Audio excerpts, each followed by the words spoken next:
દર વર્ષની જેમ આ વર્ષે પણ 135મી પરંપરાગત રથયાત્રા નીકળવાની છે, ત્યારે અમદાવાદ શહેરના તમામ મુસ્લિમ ભાઈઓ તરફથી અમે આજે શુભેચ્છા પાઠવવા માટે આવ્યા છીએ. સામાન્ય રીતે મોહરમ હોય કે રથયાત્રા હોય, લોકોમાં એક લોકપ્રિય તહેવાર તરીકે ઉભરીને આવી છે. લોકો આને કોમી એકતાની મિસાલ તરીકે આને ઓળખે છે. જે પરિસ્થિતિ છે તેમાં પણ ખાસ કરીને કોમી એકતા માટે જરૂરી છે. આવતીકાલ પરમ દિવસે જ્યારે પરંપરાગત રીતે રથયાત્રા નીકળશે ત્યારે ઠેર ઠેર મુસ્લિમ ભાઈઓ ખૂબ જ મોટી સંખ્યામાં આનું સ્વાગત પણ કરશે.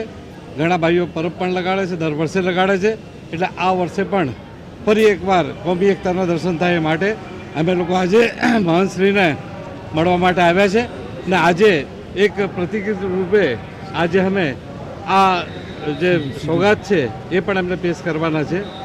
હું સમગ્ર મુસ્લિમ પરિવારો તરફથી, મુસ્લિમ આગેવાનો તરફથી આ રથયાત્રા શુભેચ્છા પાઠવું છું.